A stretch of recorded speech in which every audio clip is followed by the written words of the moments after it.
झील के सुंदर किनारे पर एक कछुआ रहता था। उसका नाम कोई नहीं जानता था क्योंकि वह यहाँ अकेला रहता था, बिल्कुल अकेला। ना उसके पास साथी थे, ना कोई दोस्त, ना परिवार, सिर्फ वो, उसका कवच और झील। वह अक्सर सुबह सुबह किनारे पर आकर बैठ जाता, पानी को देखता और फिर धीमे कदमों से वापस किसी चट्टान के नीचे चला जाता। उसकी आँखों में एक स्थायी उदासी थी, जैसे वह किसी खोई हुई चीज़ की तलाश में हो, या जैसे उसकी ज़िंदगी में अब नया कुछ होने वाला ही नहीं है। हालांकि अब वह अकेला था, लेकिन बचपन में ऐसा नहीं था। वह बड़े परिवार में पैदा हुआ था। उसके आसपास उसके भाई बहन, उसकी माँ और उसके कई दूसरे दोस्त वहाँ रहा करते थे।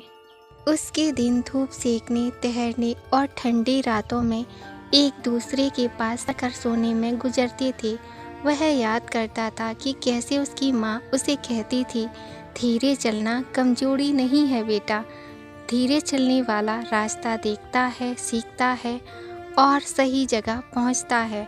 उसे उस समय उन बातों का मतलब समझ में नहीं आता था। उसे तो बस खेलना अच्छा लगता था। लेकिन एक दिन उसका परिवार बिना किसी चेतावनी के झील छोड़कर चला गया। शायद उन्होंने किसी और जगह पानी और भोजन खोजने का फैसला किया, लेकिन किसी कारणवश वे उसे अपने साथ नहीं ले जा पाए। वह वहीं रह गया और तब से अकेला था।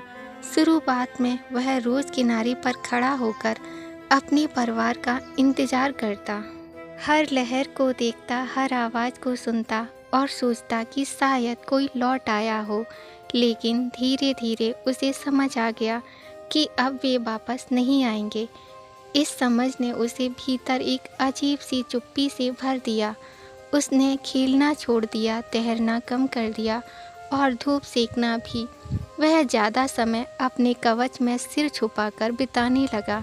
बाहर की दुनिया उसे ठंडी और बेरहम लगने लगी। जब वहाँ कोई इंसान नहीं, जानवर नहीं, तब प्रकृति ही उसका साथी बन गई।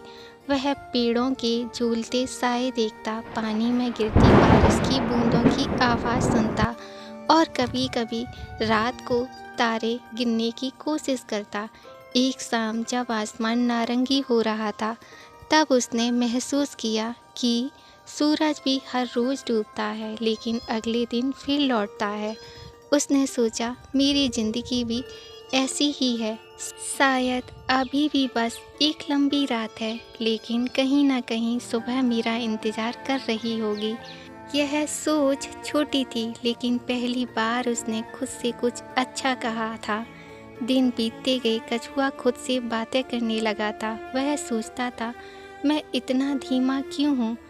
फिर खुद ही जवाब देता, क्योंकि मेरा कवच भारी है, लेकिन कवच मुझे सुरक्षित भी रखता है।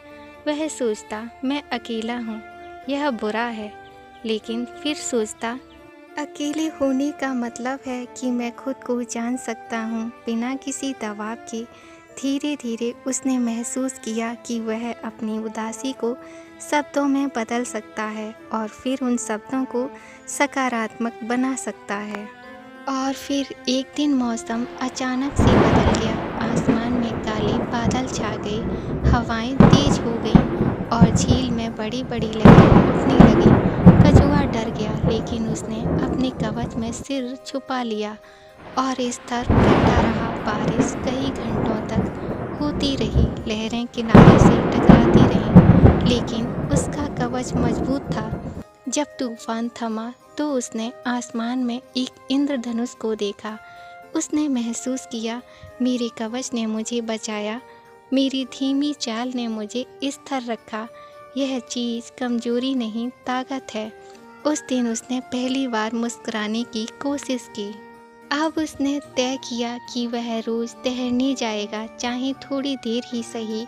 वह पानी में अपने प्रतिबिंब को देखता और खुद से कहता, तुम अच्छे हो, तुम्हारे पास जो है वह किसी और के पास नहीं है।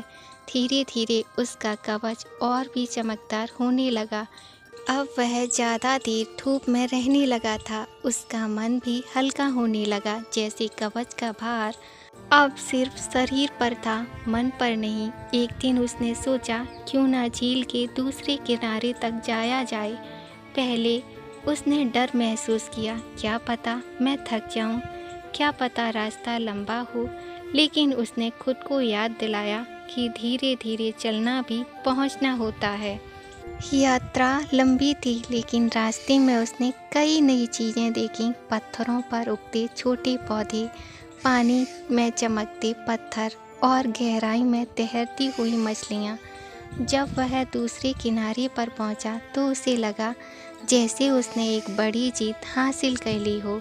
अब कछुआ खुद से बातें करते हुए मुस्कुराता था।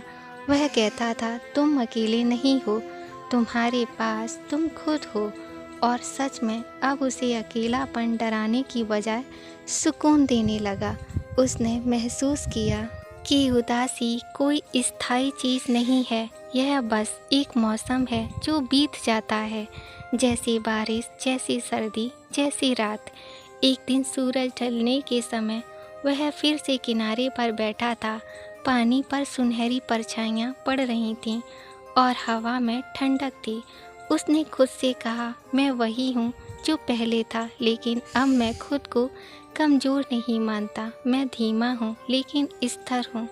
मैं अकेला हूँ लेकिन खाली नहीं हूँ।